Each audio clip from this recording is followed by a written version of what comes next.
Como vocês sabem, de vez em quando eu gosto de fazer uns vídeos filosofando, falando sobre as coisas que eu penso, sobre a vida, sobre a sociedade, os caralho tudo. Eu recebo bastante mensagem do pessoal perguntando referência de livro, como é que que eu leio, o que eu gosto, qual é o meu filósofo preferido, os caras perguntam às vezes. E eu sempre costumo dizer que a minha linha de raciocínio, pelo menos as coisas que acho que mais me influenciaram assim no jeito de pensar, sempre foram as filosofias orientais, né? O budismo, o hinduísmo, eu comecei a ler bastante agora recentemente também. Então hoje eu queria fazer um vídeo assim, de cabo a rabo, tá ligado? Eu queria pegar assim, ver se eu conseguia falar tudo que eu penso, tipo, desde o começo até o fim, assim, tá ligado? Sobre a vida, sobre o universo, sobre a sociedade, tudo que eu penso no momento. Eu mudo de opinião com muita frequência, tá ligado? Porque a gente vai lendo coisa nova e vai aprendendo coisa nova e vai mudando o jeito de pensar também, né?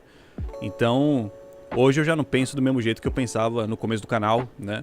E pode ser que daqui a 2 semanas eu já não pense do mesmo jeito que eu penso hoje, nesse vídeo aqui. Mas lembrando sempre, lógico, né, assim, que eu sempre gosto de deixar bem claro que eu não sou um especialista em filosofia, eu não sou especialista em física, eu não sou especialista em química, eu não sou especialista em religião, eu não sou especialista em história, eu não sou especialista em política, e ainda assim eu vou falar de tudo isso aqui. Mas eu gosto sempre de deixar claro que eu não tenho muita propriedade pra falar sobre essas coisas, né? Porque, lógico que assim, não são coisas que eu tô inventando, né? Eu leio essas coisas em algum lugar, mas eu não sou nenhum especialista. Não é como se eu fosse um representante do budismo, que eu estivesse aqui ensinando pra você o que é budismo. Não é isso, tá ligado? Aqui é só a minha opinião, a minha visão de mundo. Eu não tenho intenção nenhuma de convencer você de nada, tá ligado? Eu não tô pregando nada, eu não tô tentando desmerecer o que você acredita, se você acredita em algo diferente. Às vezes eu acho que eu faço esses vídeos até mais pra mim mesmo do que pra vocês, tá ligado? É uma forma de eu tentar organizar os meus pensamentos. E enquanto eu vou falando tudo isso, eu vou andar lá por Okutama, uma cidade no interior aqui de Tóquio, no meio das montanhas, tem uma vibe diferenciada, o pessoal pede às vezes pra sair um pouco da cidade, mostrar um pouco a cidade do interior. Vamos lá. Bom, eu acho que o simples fato da gente ficar discutindo esse tipo de coisa, falando sobre filosofia, falando sobre ciência, religião, política, eu acho que essas discussões só acontecem porque existe na gente uma inquietação, não é? Uma fratura ontológica, que nem os teólogos gostam de dizer, né? O ser humano é um ser dividido. Eu acho que todos os animais, né, da nossa natureza são divididos, só que na gente essa divisão é mais evidente. Só que quando eu falo sobre isso, tem muita gente que vem me acusar de ser cristão. Como se ser cristão fosse um crime também, né? E eu entendo, né, que o conceito de dualismo, ele se difundiu no Ocidente por meio do cristianismo principalmente, né? A ideia de um corpo profano e uma alma sagrada, né? Um paraíso e um inferno, Deus e o diabo. Mas não é como se essa percepção tivesse surgido com o cristianismo, né? Na Grécia Antiga já se falava sobre isso. No Oriente também já se falava de Yin e Yang muito antes de Cristo. As próprias mitologias, né? A percepção pré-histórica de que a gente é frágil e que a natureza muitas vezes é hostil e que um raio caindo numa árvore durante uma tempestade só pode ser a manifestação de uma entidade muito maior do que a gente, né? E que tem poder sobre a gente, porque aquele raio, ao invés de ter acertado a árvore, poderia muito bem ter acertado meu filho. Então, a própria filosofia cristã, né, que parte lá do Gênesis, e todas as religiões abraâmicas, o judaísmo e o islamismo também, essa narrativa de um Deus severo, né, criador do céu e da terra, que nos fez a sua imagem e semelhança e que nos obriga a sobreviver nesse mundo alienígena ao qual a gente não pertence, né? Tudo isso surge de algum lugar, né? Essa narrativa surge de uma percepção do ser humano sobre ele mesmo e o universo que é muito anterior ao cristianismo, né? A gente não se sente parte da natureza. A gente sente como se a gente soubesse mais do que deveria. Ou que nem tem uma frase do Fernando Pessoa, em que ele dizia assim: o ser humano não sabe mais do que os outros animais, ele sabe menos. Porque os outros animais sabem o que precisam saber. Nós não, né?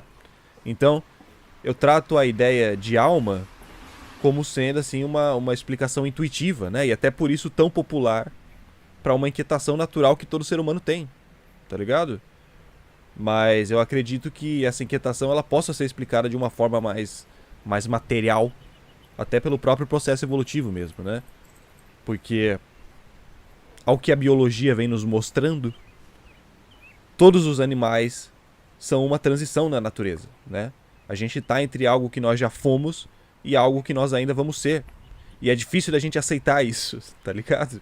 Porque os neandertais, os denisovanos, enfim, todos os outros hominídeos que um dia conviveram com a gente aqui, hoje não existem mais, né? E isso fez com que a gente se sentisse especial. Mas isso não muda o fato de que nós somos uma etapa, né? Quase estagnada, mas ainda assim uma etapa da seleção natural. Um momento que talvez dure mais do que o habitual, porque a seleção natural quase não nos afeta mais hoje em dia, né? Já que quase todo mundo consegue sobreviver até a idade de procriar. O que não quer dizer que a gente não continue evoluindo, né? Porque a seleção natural é só um dos meios da evolução que não se limita só à evolução genética também. A adaptação é incessante na natureza, então não tem por que a gente achar que nós somos o limite, né? A gente consegue olhar para trás hoje e ver as nossas semelhanças com o Homo erectus, com o Homo habilis, sei lá, né? Mas a gente não sabe o quão semelhante a gente já é com o que ainda está por vir, né? Assim como todos os outros animais, a gente tem naturezas conflituosas brigando dentro da gente, que são provenientes de hábitos e necessidades ancestrais de centenas de milhares de anos que pra gente hoje já não fazem tanto sentido, tá ligado? A diferença é que a nossa racionalidade e a forma com a qual a gente transforma o meio ambiente acabam evidenciando essa fratura evolutiva de um jeito que não acontece nos outros bichos, né? Talvez se a gente tivesse os neandertais aqui com a gente, passando pelas mesmas crises existenciais, talvez a gente não se sentisse tão distante da natureza quanto a gente se sente. Então, por mais que a gente nasça relativamente prematuro, né, em comparação com os outros animais, e até por isso a gente possa ser moldado com muita facilidade pela sociedade, eu tenho pra mim que esse impulso em questionar a natureza como se a gente não fosse parte dela, isso não é algo que a gente aprende a fazer. Isso é pré-histórico, inclusive, né? Eu trato isso como sendo uma espécie de alienação natural, né? Uma consequência do processo evolutivo, da extinção dos outros hominídeos e de várias outras coisas também, eu acho, tá ligado? Mas quando eu entro nesse tipo de assunto, tem sempre alguém que chega e me diz assim: nada a ver, tá ligado? Espera mais uns 100 milhões de anos aí pra você ver se os chimpanzés não vão se tornar tão inteligentes quanto a gente. E eu acho isso engraçado porque essa sim, na minha opinião, é uma visão bastante cristã do processo evolutivo, né? Isso sim é colocar o ser humano num pedestal, porque a pessoa tá partindo do princípio de que a evolução do chimpanzé tornaria ele mais parecido com a gente, né? Como se toda evolução tivesse que levar necessariamente à racionalidade humana, o que não é verdade. Não existe um animal mais evoluído do que o outro, né? O que existem são animais melhores adaptados para o ambiente que eles habitam. Pode ser que em algum momento os animais que melhor consigam se adaptar a um meio ambiente específico sejam os menos inteligentes da espécie, né? Até porque pensar não é fácil. Um cérebro do tamanho do nosso consome uma energia do caralho, né? Então, ser mais racional não é necessariamente sinônimo de ser mais evoluído. E isso me leva de novo até a frase do Fernando Pessoa lá, né? Será que a gente realmente sabe mais do que os outros animais? Até que ponto racionalidade e inteligência são sinônimos? Um javali, por exemplo, ele não se questiona da razão pela qual a grama é verde, tá ligado? Ou o que são os pontinhos brilhantes no céu de noite. Ele não precisa saber dessas coisas para sobreviver. Ele não faz ideia de que existem outros planetas lá fora, tá ligado? Outros sóis. Para ele, a natureza do planeta Terra é tudo que existe. E, portanto, não ocorre de forma alguma no javali a possibilidade dele não fazer parte daqui. Ele não se pergunta por que ele sente fome. Ele não se pergunta se o bicho que ele tá matando para comer sente dor. Ele flui com a natureza, enquanto a gente contesta ela, né? E a gente contesta porque a gente consegue espiar para além da natureza do planeta Terra. E a gente descobre que o universo, na verdade, é muito mais complexo do que comer, gozar e dormir, infelizmente. O problema é que nem sempre essa contestação nos ajuda a viver melhor. Pelo contrário, essa contestação nos produz angústia. Uma angústia que o javali, ao que tudo indica, não sente, tá ligado? E o interessante é que no fim, você e o javali vão morrer do mesmo jeito, né? Talvez a tua capacidade de contestar a natureza te dê alguns poucos anos de vida a mais do que o javali, mas diferente dele, você viveu angustiado diante da certeza da morte, diante das incertezas da vida e do universo. Aí a questão que fica é: Qual de vocês foi mais inteligente no fim das contas, né? Qual de vocês sabe mais? E as filosofias orientais geralmente giram em torno desse princípio, né? Da ideia de que não faz sentido lutar contra a natureza, que assim como os outros seres vivos nós deveríamos fluir junto com ela. Falando de forma geral, a humanidade tem hoje duas formas principais de entender o universo, né? No Ocidente, por influência do cristianismo, e também um pouco no Oriente, com o islamismo, as pessoas costumam ver o universo como se ele fosse uma máquina complexa, tá ligado? Que assim como toda máquina foi construída por alguém, né? Um primeiro motor, como dizia Aristóteles e Tomás de Aquino, né? Uma espécie de engenheiro que, por ter construído a máquina, sabe tudo sobre ela, né? E diferente do engenheiro que está do lado de fora da máquina, observando ela funcionar, a gente está dentro dela, por enquanto, né? Um dia a gente não vai estar mais, mas por enquanto estamos aqui, provavelmente porque o engenheiro nos botou aqui, até que um dia ele vai resolver nos tirar, né? Essa visão de mundo, ela coloca Deus e o universo como coisas completamente separadas, né? Independentes. É a visão do universo quase como se ele fosse uma incubadora, tá ligado? Onde a gente amadurece até que a gente esteja pronto para o mundo lá fora, onde o Criador está nos esperando, né? Agora, no Oriente, principalmente por influência das religiões orientais, né, que nem o budismo, o taoísmo e o hinduísmo, as pessoas costumam ver o universo não como uma máquina, mas como um organismo, né? Algumas filosofias ocidentais também enxergam dessa forma, que nem o Deus de Spinoza e o estoicismo também, né? Mas no Oriente essa visão de mundo é mais perpetuada. E a grande diferença é que organismos não são construídos, né, que nem máquinas. O universo não foi construído para te abrigar, até porque ele não te abriga. Você não está no universo, você é o universo. Você é um sintoma dele, né? Uma consequência natural. E o interessante é que, ao que a física moderna vem nos dando indícios, parece que o modelo do universo como um organismo faz bem mais sentido do que o modelo do universo como uma máquina, cientificamente falando, né? O próprio Einstein escreveu uma vez que, se ele acreditasse em um Deus, esse Deus seria como o Deus de Spinoza, que nem eu falei. Apesar de ser um filósofo ocidental, também partia dessa visão de mundo como um organismo, né? Mas a questão é que entender o universo como uma máquina é mais intuitivo, tá ligado? Porque a fratura evolutiva que existe na gente nos leva intuitivamente a questionar o nosso pertencimento à natureza. Então é mais fácil imaginar que nós somos alienígenas nesse mundo do que nós somos de fato parte dele. Embora a ciência continue nos dando fortes evidências de que sim, nós somos parte dele, né? Nós sempre fomos e nós sempre vamos ser. E essa intuitividade que eu estou falando começa no momento em que a gente nasce, né? A ilusão de que nós viemos a esse mundo, quando na verdade nós não viemos a esse mundo, nós viemos dele, né? A ilusão de que a nossa consciência nos torna diferente de todo o resto, porque é lógico que, né, eu sei que desvendar a origem da consciência humana é até hoje um dos maiores desafios da neurociência, né? No estágio em que a gente está ainda não existem muitas verdades estabelecidas sobre o assunto, mas aos poucos, conforme a gente vai avançando na compreensão do cérebro, vai ficando cada vez mais claro que a consciência provavelmente emerge de alguma forma da atividade dos neurônios e dos circuitos que eles formam no cérebro.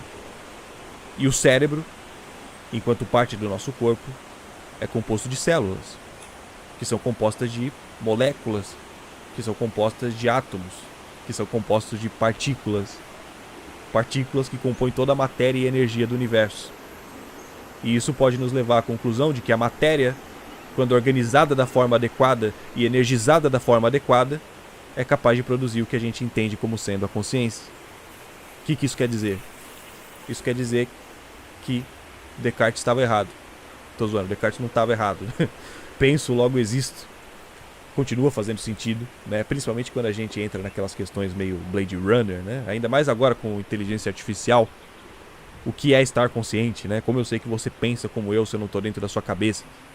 Mas aqui especificamente, né, partindo dessa visão mais materialista do universo, você não precisa necessariamente pensar para existir, né? Você já existia antes de pensar e você vai continuar existindo depois que não pensar mais. Você não é a sua consciência. Você é matéria e energia, assim como tudo no universo.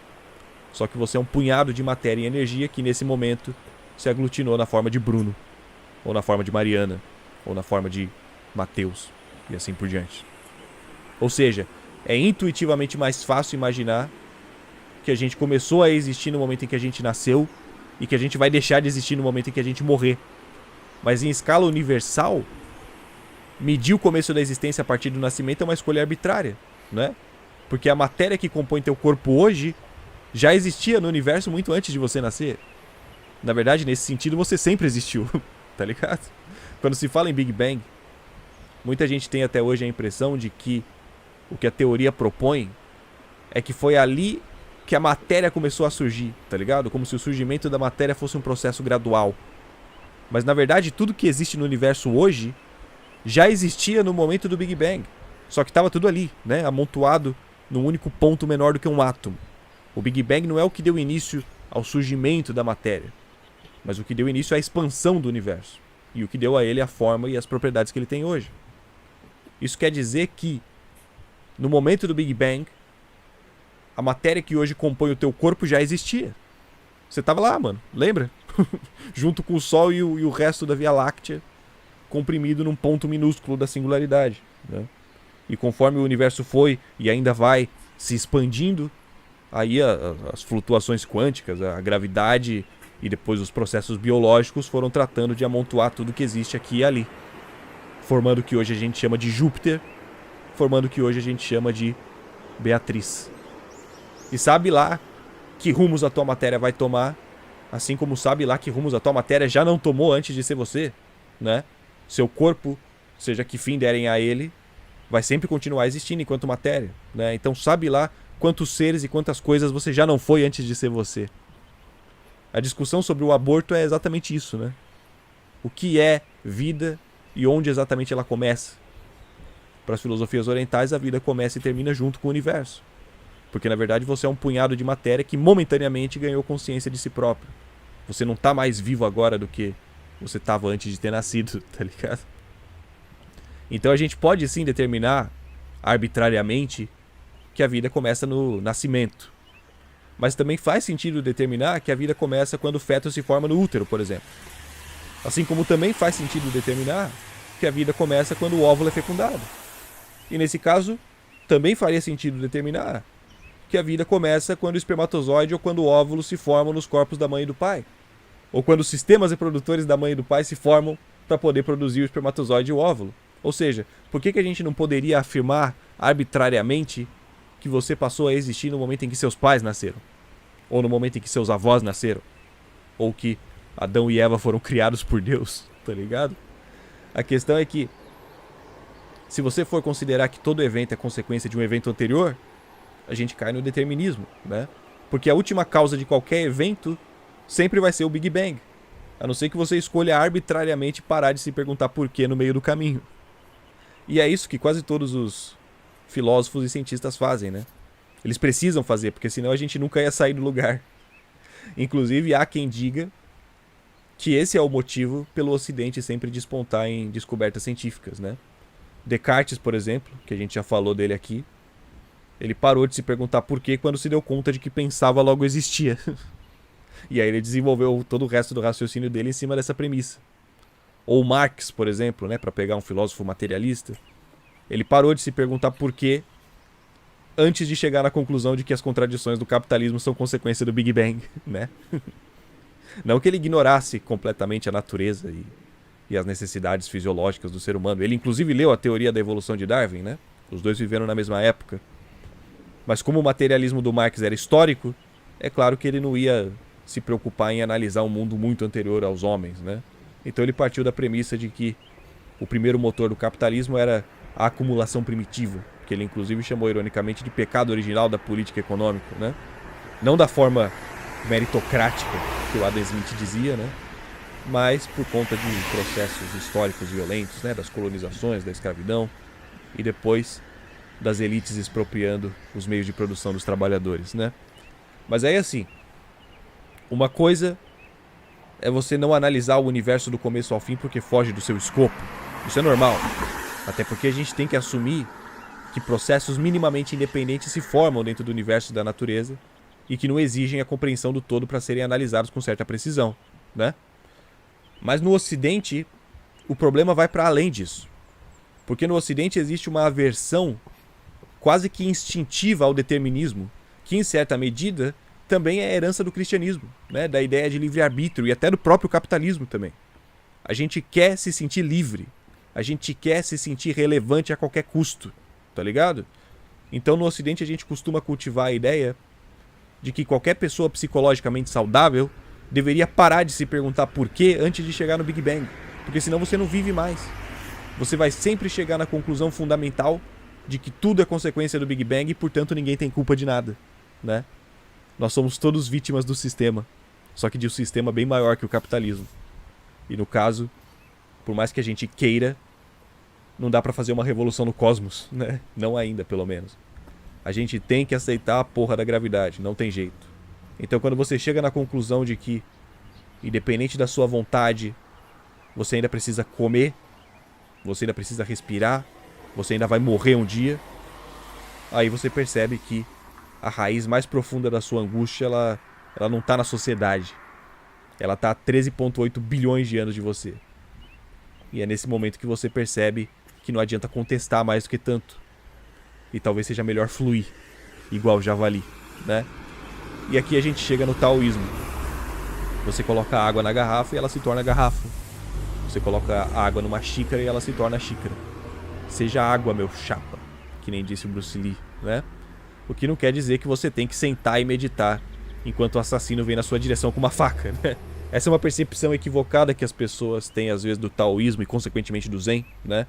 Porque uma das questões fundamentais do taoísmo é que a contestação é parte do fluxo, né?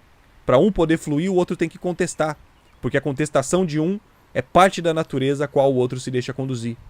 Quando um flui, o outro contesta, e quando um contesta, o outro flui. Yin e Yang, né? Afinal, quando você tenta conter a si mesmo, você também está indo contra a natureza, porque você também é parte dela, né? Então não adianta desejar não desejar. Não dá para fluir à força, tá ligado? Por isso no Oriente se parte geralmente do princípio de que as coisas são exatamente como tinham que ser, né? Você acredita exatamente no que você tinha que acreditar e você vai lutar exatamente pelo que você tinha que lutar. É impossível ser muito diferente porque a contestação é inerente ao ser humano, né? Num processo que decorre de bilhões de anos e deságua em você. Então não importa o quanto eu fale aqui para milhares de pessoas, eu não vou mudar a natureza do universo. E o determinismo está exatamente aí, né? Até que ponto o poder de transformação da natureza não é só uma ilusão, né? Porque se a realidade é uma sequência de eventos que decorrem todos de um mesmo ponto, talvez o evento, na verdade, seja só um. No fim, talvez o universo não seja tanto uma questão de causa e consequência. Talvez ele seja um único evento que começou e que ainda não terminou. Nesse caso, a gente poderia chegar na conclusão de que tudo que já aconteceu e tudo que ainda vai acontecer já foi até certo ponto determinado no momento do Big Bang, né? A física clássica é determinista, a relatividade geral de Einstein, apesar de relativizar o espaço-tempo para que a velocidade da luz seja constante, né? Ela trata o tempo e o espaço como uma única estrutura no universo. Ou seja, o tempo é uma dimensão física e inclusive pode ser percebido de formas diferentes por observadores em condições diferentes. E se cada observador tem uma percepção particular do tempo, isso quer dizer que todos os pontos do tempo precisam existir simultaneamente, tá ligado? A distinção entre passado, presente e futuro é uma ilusão, ainda que muito persistente, como o próprio Einstein disse, né? Tem uma analogia que o Alan Watts fez uma vez para explicar mais ou menos a relação entre a nossa percepção do tempo e o que ele realmente é, em que ele dizia mais ou menos o seguinte: imagina que o tempo é uma cobra rastejando rente a uma parede, tá ligado? Você tá do outro lado da parede, mas essa parede tem um buraquinho por onde você consegue espiar. Só que como a cobra tá passando muito perto da parede, né, e o buraco é muito pequeno, quando você espia pelo buraco, você não vê a cobra inteira. Você vê primeiro a cabeça da cobra passando, depois o corpo e por fim a cauda, tá ligado? Depois de ter visto a cabeça e o corpo passarem, você já tinha certeza que em algum momento viria a cauda. Porque você sabe como é uma cobra, né? Você sabe que depois da cabeça e do corpo não tinha como vir outra cabeça, tá ligado? Então você consegue prever o futuro, como se a passagem da cauda fosse uma consequência da passagem da cabeça e do corpo.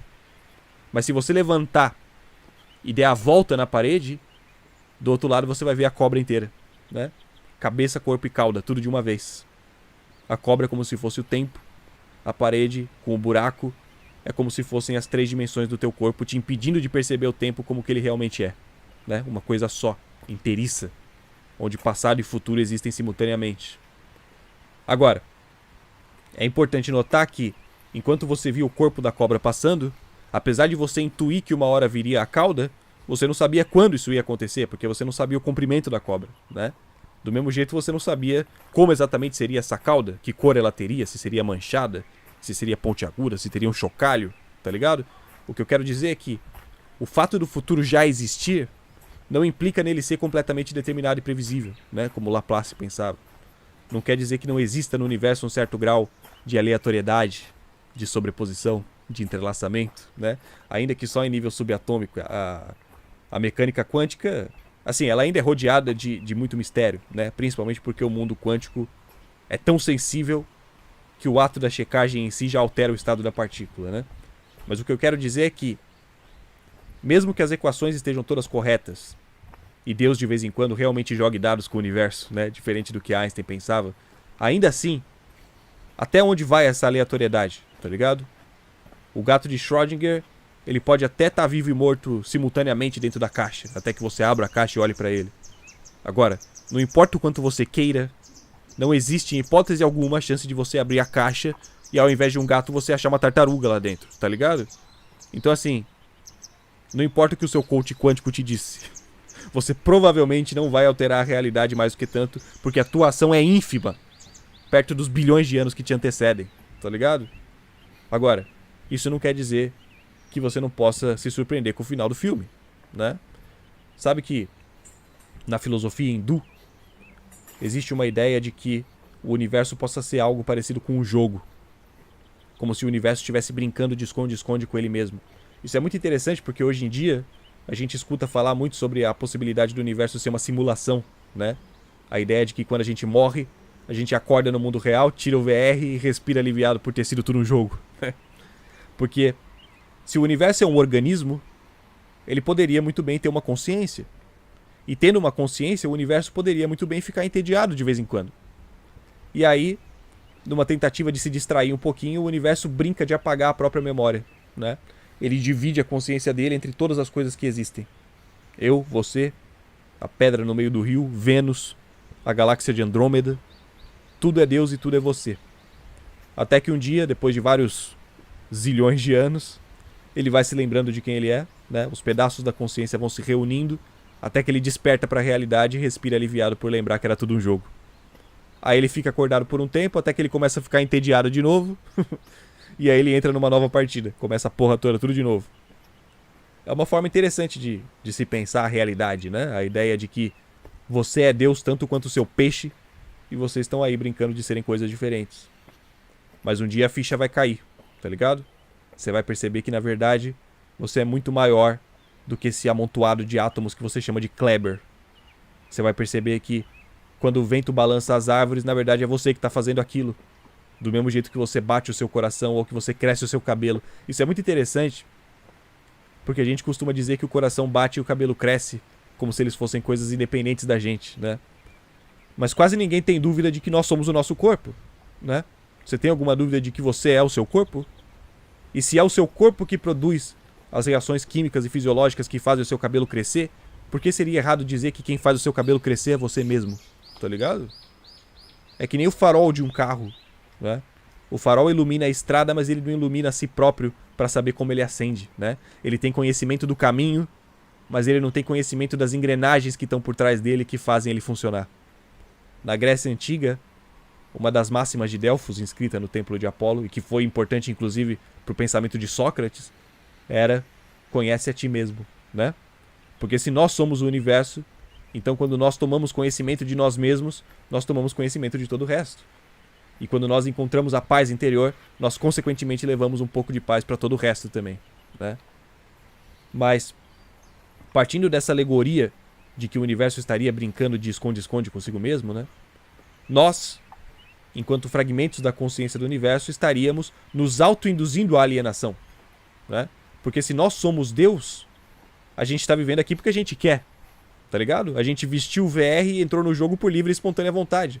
Ou seja, nesse caso, todos os seres que existem teriam um certo impulso natural à alienação. Porque a ideia é não estragar o jogo, tá ligado? A ideia é não estragar a brincadeira. O capitalismo, por exemplo, um dos motivos pelos quais ele se perpetua com tanta facilidade é porque ele aliena ao ponto de se passar pela própria natureza, né? A gente nasce no capitalismo e ou a gente se adapta a ele ou a gente morre de fome. O capitalismo te dá essa sensação de liberdade, né? De que você pode ser o que você quiser se você se esforçar bastante. Mas na verdade a única liberdade que você tem no capitalismo é a liberdade de ter dinheiro, né? O que eu quero dizer é que, por mais que o capitalismo aconteça sob o pretexto de uma democracia, você não consegue conduzir alterações substanciais ao sistema, a não ser que você detenha o capital. Porque no caso não existe eleição para bilionário, né? Mesmo que você seja o presidente da república, o capital ainda é maior do que você. E se você não seguir a agenda dele, ele vai te isolar até você definhar. Agora, ainda que um dia a gente se liberte da alienação da sociedade, que nesse caso não se limita unicamente ao capitalismo, mas ao socialismo ou qualquer outro sistema social que a gente venha a fazer parte, ainda que a gente se livre da sociedade, nós ainda assim estaríamos sob a alienação da natureza, né? Assim como o javali, que nasce no planeta Terra e não faz ideia de que pode ser que numa galáxia distante tenha um planeta onde os seres vivos têm a estrutura molecular baseada em silício ao invés de carbono. E ao invés de oxigênio eles respiram enxofre e ao invés de água eles bebem metano. Tudo numa temperatura ambiente de menos 200 graus Celsius, tá ligado? E hoje ainda parece um absurdo pensar que um dia pode ser que o ser humano não precise mais comer, não precise mais dormir, não precise mais se reproduzir, né? Porque as leis da natureza do planeta Terra alienam ao ponto de se passarem pelas leis do universo, tá ligado? A gente nasce no planeta Terra e se a gente não se adaptar às leis da natureza, a gente morre. Mas a gente já sabe que existem outros mundos lá fora, outras formas de vida quimicamente possíveis. E pode ser que um dia a gente consiga, por meio da tecnologia, sobrepujar a condição humana. E quem sabe nós mesmos nos tornemos seres de silício, tá ligado? Que não dependem mais da natureza do planeta Terra e nem sofrem mais com as limitações fisiológicas do corpo humano. E aí nós viraríamos nômades espaciais, praticamente imortais, vagando pelo vazio do universo durante bilhões e bilhões de anos, refletindo sobre o quão absurdo é o fato dos nossos ancestrais acharem que morrer era normal, né? Mas ainda assim, ainda que um dia a gente se liberte da alienação da natureza e que a gente consiga se tornar independente do corpo humano e do planeta Terra e do Sol, a gente ainda assim estaria sob a alienação do universo. Nós ainda estaríamos à mercê das leis da física, da gravidade, das deformações do espaço-tempo, né? Nós ainda assim não iríamos conseguir nos mover mais rápido do que a luz. A gente ainda assim não iria sobreviver à espaguetificação no horizonte de eventos de um buraco negro. Porque as leis do universo alienam como se elas fossem Deus. A gente nasce nesse universo e se a gente não se adaptar às leis da física, a gente morre.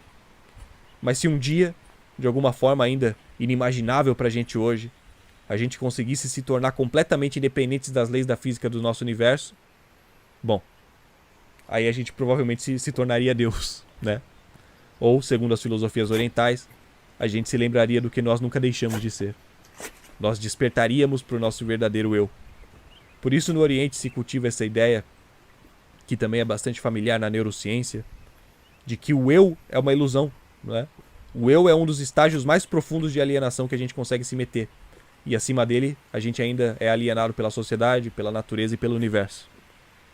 E isso se evidencia na ideia de que a sua percepção do eu, a qual o budismo chama de ego, só existe em contraste com o resto, né?